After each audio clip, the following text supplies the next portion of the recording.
Working for you.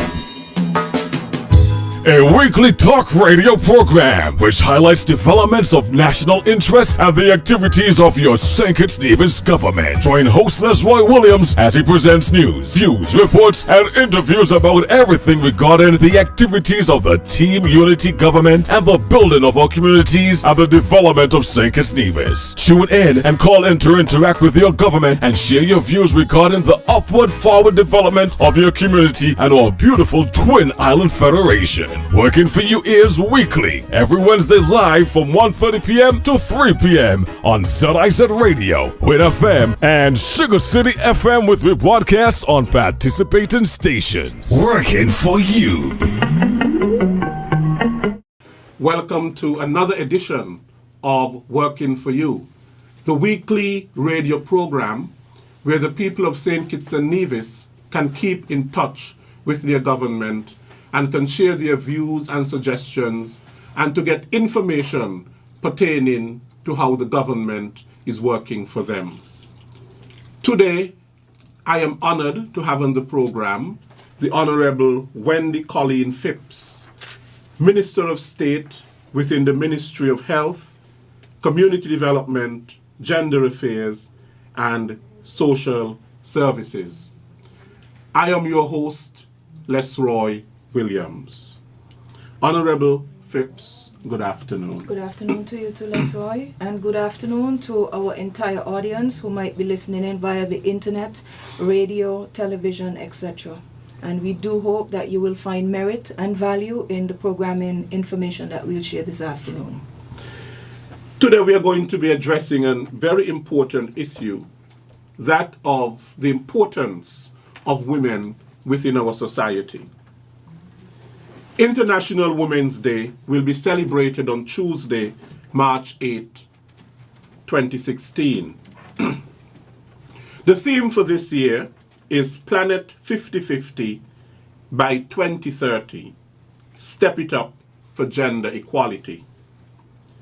The United Nations observance on 8th March will reflect on how to accelerate the 2030 agenda, building momentum for the effective implementation of the new Sustainable Development Goals. It will equally focus on new commitments on the United Nations Women's Step It Up initiative and other existing commitments on gender equality, women's empowerment, and women's human rights. Today, the minister, a woman, of course, and very passionate about women's issues and the advancement of women in society, will speak to us about some of the issues surrounding women. Minister, can you give us a background to the International Women's Day celebrations? Okay, thank you, Lesroy. If we can put things in context, the movement towards the celebration of an International Women's Day has its roots in the turn of the century, the turn of the 20th century. It would have been a time when continuation would have been taking place throughout Europe and the rest of the developed world at that time as it related to industrialization. It was also a time when the rights of women were being advocated for, because I think a lot of us as women who have simple rights such as the right to vote don't even understand until you do enough digging that the right of a woman to vote is something that had to be fought for very hard. And what you found would have been developing at the turn of the century, leading up to, let's say, 1909, was that socialist movements throughout Europe, especially in Germany, and also in New York, would have been advocating for not just adult suffrage, but for women's suffrage. Here with us in the Caribbean, we had two things we were competing for. Adult suffrage, especially coming out of a history of slavery, and also suffrage as it related to the rights of women. So the Socialist Party in the United States at that time in 1909 was successful in getting the US government and I guess civil society in the US and the international community to begin to recognize the importance of women to the point when an initial celebration of women took place. However, we also have to put into historical context the fact that there was nothing called the United Nations at that time. Because remember that World Wars I and II would have already taken place before we had the beginnings of the United Nations, because that never took place until 1948, just after the Second World War would have been coming to an end. So what was beginning to show up itself is the fact that here you have women who tradition tells us are the ones that help to control how the world turns out, from the old adage that the one who rocks the cradle rules the world, because you assume that the persons who will be at the start of human life offering nurturing and care for our human generations would be the ones most advantageously placed to influence the outcomes of those young lives that are so impressionable.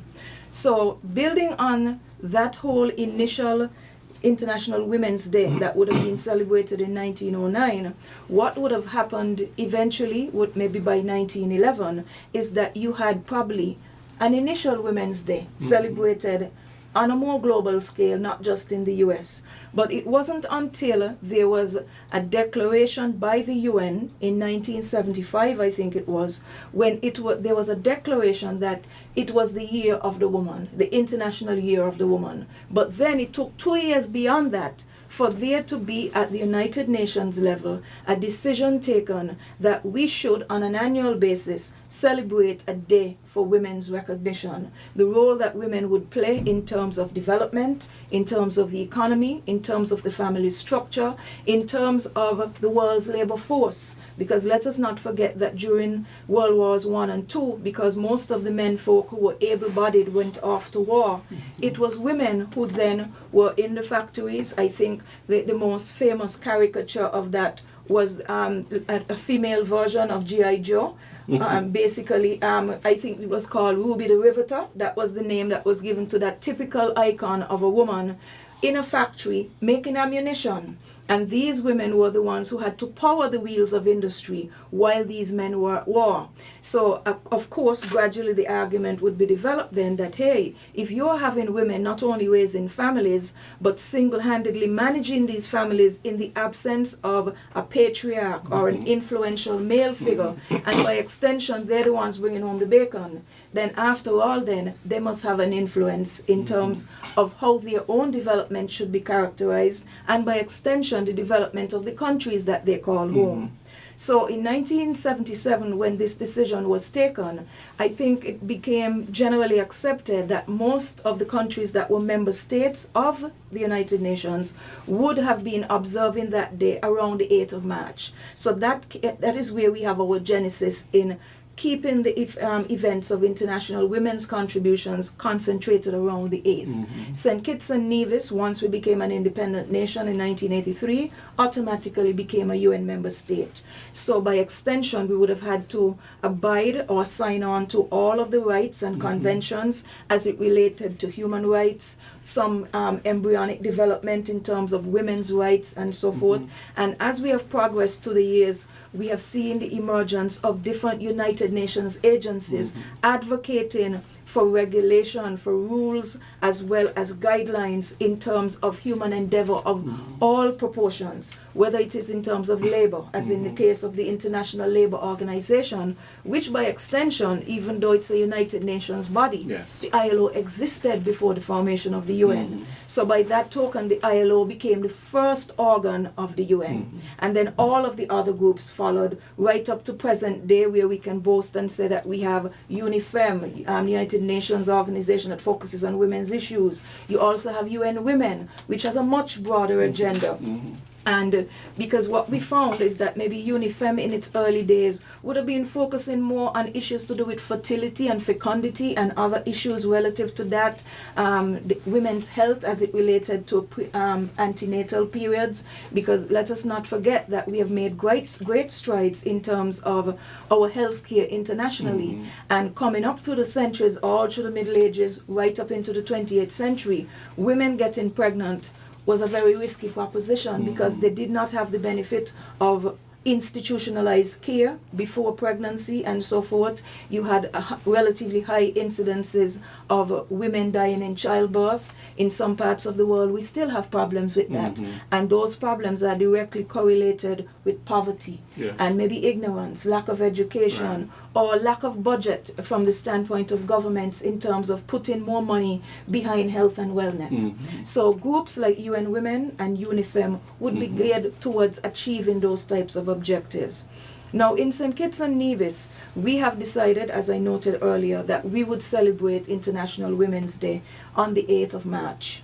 And of course, as you mentioned in your prologue as we began, that a lot of the work that we are doing in terms of the observance and recognition of the impact of women and their investment in development would have had some sort of pronouncement or articulation in terms of the sustainable goals of the UN. But even before we came to the point of the sustainable development goals in September of 2015, we had a set of goals. I think it was another 8 goals, the Millennium Development Goals. So in truth and fact, your sustainable goals are really the successor goals of the Millennium Development Goals. And if we can just put it in context for our listeners and viewers, exactly what do we mean by them? For example, the Millennium Development Goals would have been articulated in 2000. And we had up until 2015 as UN member countries to ensure that we made serious strides towards the realization of these goals. So for example, goal number 1 under the Millennium Goals, eradication of extreme poverty and hunger. Goal number 2, achievement of universal primary education. Thankfully here in St. Kitts and Nevis, we attained this way back in the 1950s or 1960s. Promotion of gender equality and empowerment of women was goal 3.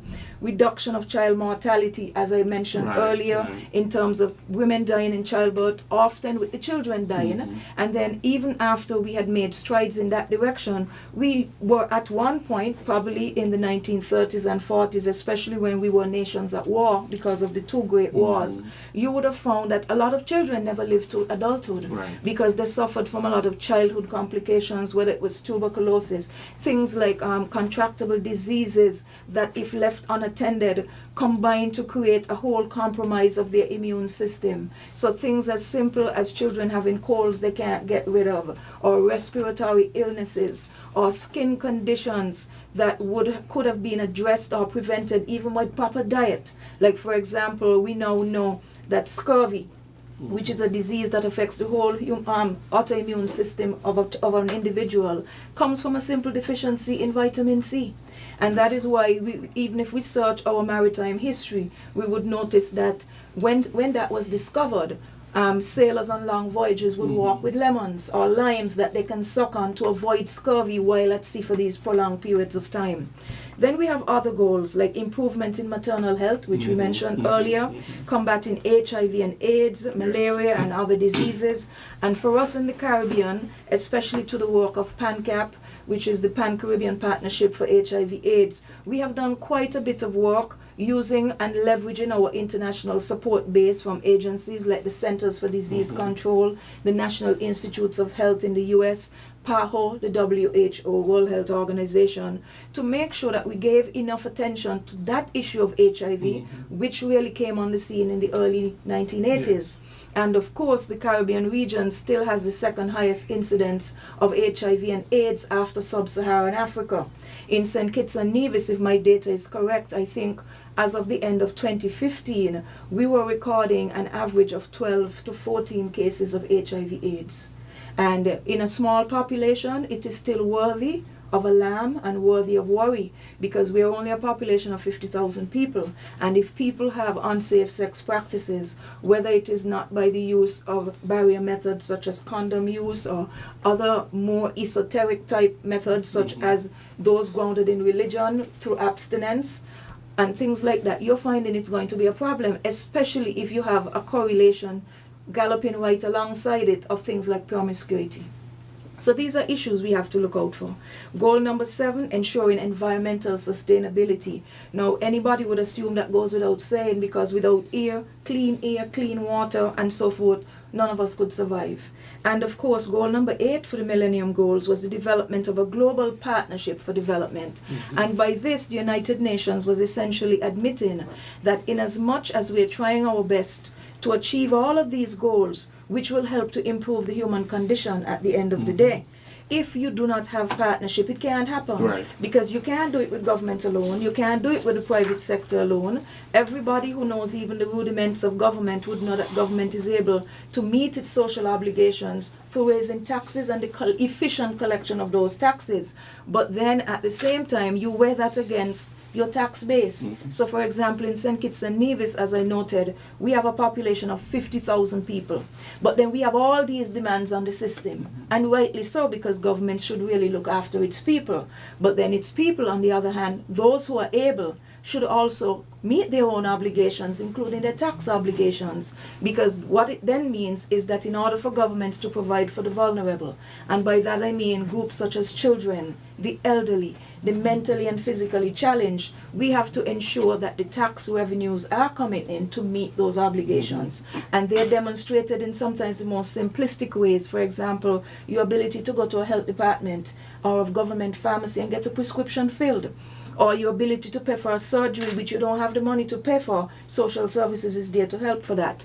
We also have, for example, a program in the Department of Social Services called MEND, which is to mold, to enrich and encourage, to nurture and to develop, especially families in crisis. Once we're realizing that at the end of the day, if communities fall apart, and if society falls apart, then you have to go back to the basics, which means that your family infrastructure is falling apart. So when we fix that, then we fix the rest. And as I said this, as a Roman Catholic, I'm reminded of comments made by the former Pope John Paul II, who made very early on a declaration in one of his encyclicals that the family is the domestic church. That's where you learn your values. That's where you learn the difference between right and wrong. That's where you learn your work ethics for when the time comes for you to take up employment or provide employment for other people for that matter. So the MEN program in social services is geared towards that. It also would include not just parenting skills, but social skills, life skills, so that people learn to adapt, because life is about change. It's the only constant in life. So if you acknowledge these things, then how do we adapt as a people when things go wrong? When you have shifts in your families, when there are shocks like the sudden death of a relative, heaven forbid if it's the income earner, and the mother probably never worked outside of the home before, and now you have to go and work, and you have small kids. What impact does it have on them? What is the impact, for example, if you're to look at it sociologically, of the absence of a male, respectable individual in a household? These are things that we are cognizant of, and the ability to earn a living and feed a family. So the program MEND, for example, has with it a voucher system to assist with the purchasing of groceries and other items like that. But then, even though that program exists and we are now trying to extend it to like 25 families, the fact is that what you don't want is for people to begin to use social services as a crutch. You want to be able to help them to bridge a gap over the chasm of their own inefficiencies and inabilities, to get them over to the other side of the bridge where they become self-sufficient. And by in so doing, then you enable the system to take in a new set of families that you can assist. Because of course it doesn't make sense to give people handouts all the time if you don't teach them to help themselves. And when people are at the point where they help themselves, it's at that point that their self-worth improves, how they value themselves, their own measures of self-confidence. And these are things which breed down from parent to child. So sometimes in families where you have issues, for example, of being shy, being afraid of people, being afraid to open your mouth, even in a classroom, which is a learning environment, sometimes you look to the parent and you realize it's a similar thing. And some of them are culturally ingrained. For example, I remember when I was doing my master's program for communications, we did have an international class, that I would say, at the University of Georgia. You had students there from Germany, Australia, India, China. From the West Indies, I was the only one. And then you had black Americans, some white Americans. And then there was one particular Chinese student in class who would never say she never understood anything. But at the end of each class, when she had a problem, she will come up almost in a whisper and ask you to explain something to her. And then you wonder and you marvel at the fact that she never asked a question. And when you did press her and say, why don't you ask a question if you don't understand it? In their Chinese culture, to ask a question of the teacher or the master is considered a sign of disrespect. So there are different reasons for why people do things. And sometimes it's not a matter that they're stupid or they're afraid of people, but the cultural mores of that particular group tells them this is allowed, but this is anathema. So these are some of the realities that we have to be aware of. Yes. Now, getting back to the issue of the sustainable goals now, which were the successor to the Millennium Goals, which we should have made progress on up until September 2015. These goals are wider, but as I go through them, you would realize that they still mirror the 8 original Millennium Goals. And for example, there is no poverty. So, of course, the first one said, you're eradicating extreme hunger and poverty. Now the Millennium Goals are saying you need to wipe it out completely. Zero hunger. In the first one, it was talking about reducing hunger. And of course, there are others, such as good health and wellness. A lot of them are cross-cutting goals that affect my ministry. And for the benefit of the public, I just wanted everybody to recognize that within the Ministry of Health, as well as social services, gender affairs, and community development, virtually all except one of the government social programs are vested. The only one that is not vested in that ministry is education, which is a totally different area all by itself. Then you have quality education. That's sustainable goal number 4. Gender equality, which is what International Women's Day would like to send a clarion call about. You have clean water and sanitation, again an extension of the environmental goal. You also have affordable and clean energy. In other words, then, we are telling the international community, yes, we have achieved some measures of development. We are achieving the industrialization. Even here in St. Kitts and Nevis, we are still so lucky that we are benefiting from the presence of an enclave sector for manufacturing, which is something that is almost completely dead in the rest of the OECS, where because of the Caribbean Basin Initiative during the time of Ronald Reagan, we have the ability to have US-based factories here that provide employment, put money in the system every week, US currency, that allows some 2,000 of our people to get work. And then these goods are either shipped directly to the customers, mostly customers in Europe, or shipped back to the US for onward distribution in the international market. So we do have that privilege here, which a lot of other areas don't have.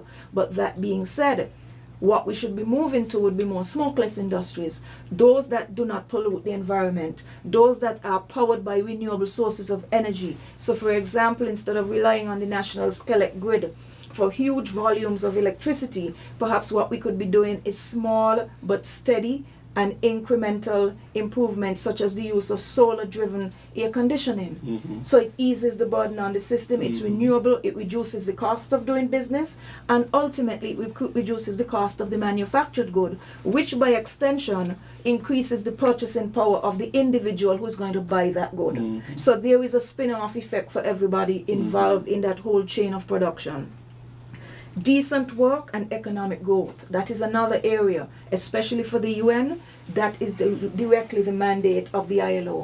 What do they mean by decent work? It means work that has dignity, work that provides equal pay for equal work done. That is also one of the goals for International Women's Day, because we keep hearing stories about women having difficulty cracking the glass ceiling, where you can look up to the roof and see all the men sitting around the boardroom table, but you're downstairs in the mailroom sorting mail, you're the custodian, you're somebody's secretary. So that is what that gets to. It also calls for decent work from the standpoint of eliminating forced forms of employment like prostitution. Like in some global jurisdictions, prostitution is almost a national industry. In some countries like Thailand, it's a big industry. And also, if my memory serves me correctly, I think even Cyprus at one point had issues with that, to the point where the government could not defeat the industry, but at least had to try to regulate it from the standpoint of ensuring that these commercial sex workers, as the UN likes to call them, they do not refer to them as prostitutes because they prefer to be politically correct, that at least they are not subjected to abuse and to exposure to certain diseases, which are, I guess, casualties of the types of jobs that they would be encountering. And then, of course, we have other goals such as reduction of general inequalities. By this we mean not just across gender lines, but even across the issue of people with disabilities. Do we treat people with disabilities different from how we treat people who appear to be able-bodied and not crippled in any way? So these are some of it. And as I said, there's something like 17 of these goals, but the last one, again, is very critical. Partnership for the goals. Much in the way that goal number 8 was development of a global partnership for development. So that is what we need to get to in St. Kitts and Nevis. So in order to get that, how do we make the first step? The first step comes from partnership. The private sector, the NGO communities, the churches. And that is where we have some of our leverage available to us. So basically, I think that tries to encapsulate what we are trying to achieve by recognizing women's issues. And I just wanted to clarify one point though. Even though the overarching goal of International Women's Day, or the theme for International Women's Day 2016, as you noted quite correctly, is Planet 50-50 by 2030, Step It Up for Gender Equality. The sub-theme for this year is Pledge for Parity. In other words, within that, we want to make sure that the public understands what we are going after is parity. And one of the reasons for that is because the World Economic Forum, for example, has discovered, or has surmised rather, that even though we have made great global strides in terms of inequality for women, based on their assessment as to how the member states have been progressing, either through legislation or programming and so forth, or the actual statistics which show the lot of women improving, their assessment at the World Economic Forum is that they do not believe that we would have attained that type of parity before the year 2133. Many of us would have been long gone before that. Okay? But nevertheless, what we want to see is that the rights of women and girls being respected so that they can achieve their full potential, that they can be included in all forms of human endeavor, and at the end of the day, that there is gender balance and equity in terms of leadership, in terms of government, in terms of development on a whole.